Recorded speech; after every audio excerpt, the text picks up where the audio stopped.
গ্রামে বাস করার কত সুবিধা। ইচ্ছা হলো মন করলুম আমাদের সবজি বাগানের একটু আশপাশ থেকে এটা সেটা কিন্তু জোগাড় করে নিয়ে আসলে দুটো তিনটে তরকারির পদ হয়ে যায়। সেই রকম আজকেও আমি ভাবলাম যে আজকে আমি একটু কচুর ডাঁটা কচুর পাতা রান্না করলে কেমন হয়। আর আমার বোনটা তো উড়িষ্যায় থাকে, বাড়িতে থাকে না। আর ওখানে তো এসব কিছু পাওয়াই যায় না। এমনি সাধারণ বাংলা এমনি মাছের ঝোল ভাত সেটাও পাওয়া যায় না। আর এই কচুর ডাঁটা কচুর পাতা কোথায় পাবে। তাই একটু মুখের স্বাদ পাল্টাতে আজকে কিন্তু আমি কচুর ডাঁটা কেটে নিলাম। একদম আমার সবজি বাগানের ভিতরেই ভর্তি হয়েছিল। এই কচুর ডাঁটাগুলো আমি আজকে ভাবছি এই ইলিশ মাছের মাথা দিয়ে করব। আর এই পাতাগুলো করব কিন্তু এই চিংড়ি দিয়ে। আর চিংড়ি তো ওদের ও যেখানে থাকে সেখানে একটুও পাওয়া যায় না।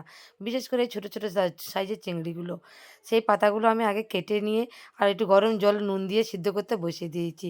সকালবেলা রান্নাও হবে, হাজব্যান্ডও অফিস যাবে, মেয়েও যাবে, সেটাও করতে হবে। আবার এই সবগুলো রান্না এগুলো কাটতে একটু সময় লাগে। তাই একটু মাছ চিংড়িগুলো নিয়েই বসে পড়েছি। আর একটা বড় সাইজের ইলিশ মাছ নিয়ে এসেছিলো, সেটা ভাবছি আজকে কী করা যায় দেখা যাক। কচু পাতাটা সিদ্ধ করে নামিয়ে রেখে দিয়ে আবার একটা বড় একটা গামলার মধ্যে করে একটু নুন দিয়ে গরম জল বসিয়ে দিয়ে আর কচুর ডাঁটাটা আমি সিদ্ধ করতে বসিয়ে দিলাম। এই ডাঁটা জলগুলো এগুলো কিন্তু সবসময় গরম জলেতেই দিতে হবে। ঠান্ডা জলে দিলে কিন্তু গাল কেটাবে। আর পাশাপাশি কড়াইতে আমি একটু চিংড়িটা ভেজে নিচ্ছি নুন হলুদ দিয়ে। আর চিংড়ি দিয়ে কচুর পাতাটা খেতে কিন্তু খুব ভালো লাগে। কচুর এমনি ইলিশ মাছের মাথা দিয়েও খেতে ভালো লাগে। চিংড়ি ভাজা হয়ে যাওয়ার পরে ওই তেলের মধ্যেই আমি একটু পেঁয়াজ কাঁচা লঙ্কা ভালো করে ভেজে নিলাম। একটু লাল লাল করে ভেজে নিলে কিন্তু কচুর পাতাটা খুব সুন্দর লাগবে। তারপর একটু পরিমাণ মতো নুন, হলুদ, জিরের গুঁড়ো দিয়ে আর দিয়ে দিচ্ছি এখানে কচুর পাতাটা সিদ্ধ করে রাখা। ভেবেছিলাম একটু মিক্সার মেশিনে দিয়ে একটু গ্রাইন্ড করে নেবো। কিন্তু দেখলাম খুব ভালোই সিদ্ধ হয়ে গেছে, নরম হয়ে গিয়েছে। তারপর একটু জিরের গুঁড়ো দিয়ে নাড়াচাড়া করছি।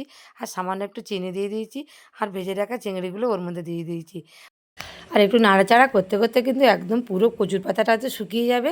আর কোনো রকম রস থাকবে না। ব্যাস গরম গরম ভাতের সাথে আর কি লাইক। আর কোনো রকম রস থাকলে কিন্তু আর গাল কেটাবে। তাই কোনো রকম রস রাখা চলবে না। এইভাবে নাড়াচাড়া করে করে পুরোটা শুকনো করে নিতে হবে। আর ওদিকে যে কচুর ডাঁটাটা আমি সিদ্ধ করতে বসিয়ে দিয়েছিলাম, সেটাও সিদ্ধ হয়ে গিয়েছে। ওটাও একটা চুবড়ির মধ্যে দিয়ে জলটা ঝরে দেবো। আর ওটাকে সিদ্ধ করতে বসিয়ে দিয়ে কিন্তু আমি এখানে মাছটা কাটতে লেগেছিলাম। আর এই বড় ইলিশ মাছ নিয়ে এসছে, ডিমওয়ালা ইলিশ মাছ। এটা ভাবছি আজকে একদম পুরো তেল তুলবো আর ভাজা করব। এটা আজকের কোনো রকম তরকারি ভাপা এটা কিছুই করব না। এইগুলো সব তরকারির মতন খাকা। এই দেখুন ডিমওয়ালা মাছ এরকম বড় বড় করে দাগাগুলো কাটছি। আর এগুলো পুরো তেল দিয়ে কিন্তু ভাজা করলে দারুণ কিন্তু খেতে লাগবে।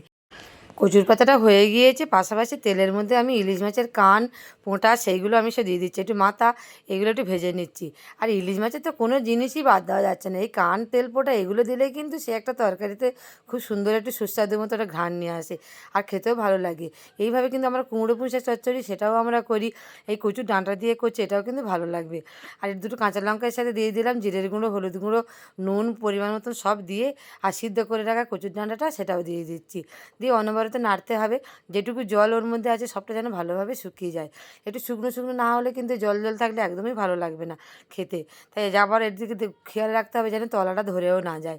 ওটা মাঝে মধ্যে নাড়াচাড়া করব। অন্য আরেকটা কড়া আমি পাশে বসিয়ে দিলাম। তার মধ্যে আমি ইলিশ মাছটাকে ভাজার জন্য একটু নুন হলুদ ভালো করে মাখিয়ে নিচ্ছি। আর এই সরষের তেলটাতে একটু ভালো করে গরম হয়ে গেলে তার মধ্যে এই মাছগুলো ছেড়ে দেবো। আর ইলিশ মাছটা এমন একটা মাছ, এটা কিন্তু সহজে ভেঙেও যায় না।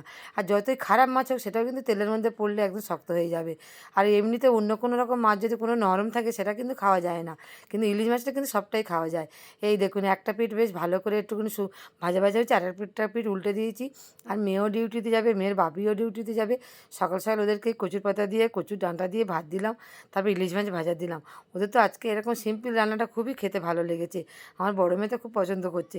হাজব্যান্ড আবার একটু ইলিশ মাছের তেলটা খুব পছন্দ করে। তারপর ওরা এই দুজনে মিলে একসাথে করে বেরিয়ে যাচ্ছে। ওর বাপি চলে যাবে ডিউটিতে, মেয়েও চলে যাবে। দুজনে আজকে একসাথে বেরোচ্ছে বলে ওর বাপির বাইকেও চলে যাচ্ছে। এমনি দিনে কিন্তু স্কুটি নিয়েও আলাদা করে যায়। সকালবেলাটা সবাইকে গুছিয়ে গাছিয়ে দিয়ে এইবার একটু আমার একটু রেস্টের পালা। আমি একটু খেতে বসলাম। আর আজকে আমি একটু করেছিলাম আলু ভাজা আর ডালিয়া। আর তার সাথে নিয়ে নিচ্ছি একটা ইলিশ মাছ ভাজা। ব্যাস বনি আছে, আমি আর বনি দুজনে মিলে খেতে শুরু করলাম। আর দোলায় বসে এইভাবে খেতে কিন্তু আমার খুব ভালো লাগে, রিল্যাক্সের জায়গা। তাহলে আজকের ভিডিওটা এই পর্যন্তই। দেখা হচ্ছে আপনাদের সঙ্গে পরের ভিডিওয়। ধন্যবাদ, শুভরাত্রি।